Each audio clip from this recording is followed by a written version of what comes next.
in calming nerves in such a situation. So we wait to see what will happen.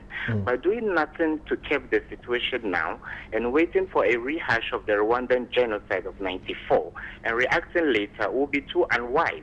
And it will be like shutting the stable door after the horse has bolted. So the cost of inaction now will be heftier than taking a decisive action right now. So currently, I'm very impressed with the giant steps that are being taken by the Ugandan President, Yoweri Museveni. He's doing so well to help resolve the myriad conflicts on the continent. Single-handedly, he's helping to resolve the South Sudanese crisis, and now he has offered to help with the airlifting of some 850 Rwandan soldiers into the CAR to try to stem the tide of violence in the country. So the woman faces some daunting challenges because the country is now badly battered and fractured on religious lines.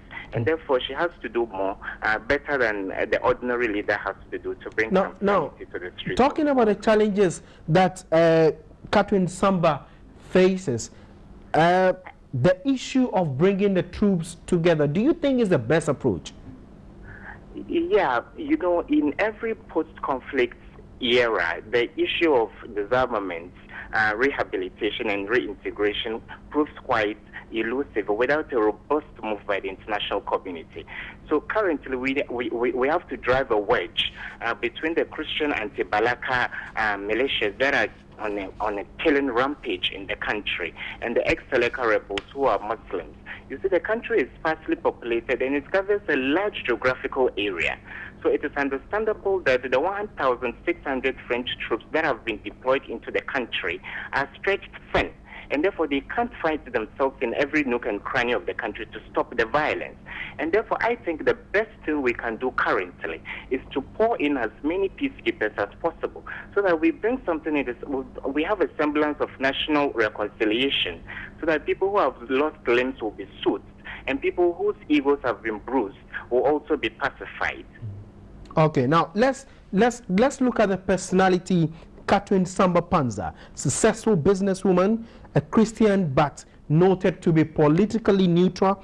Is she the best person to end the crisis in the Central African Republic?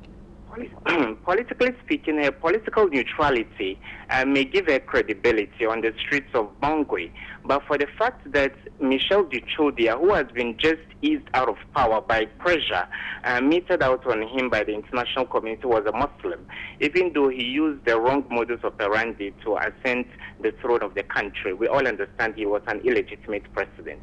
Now there's a disenchanted and disenfranchised group, and that is the Muslim minority in the country. And therefore, I think we can do better by evening the playing field. So much as we have a Christian president,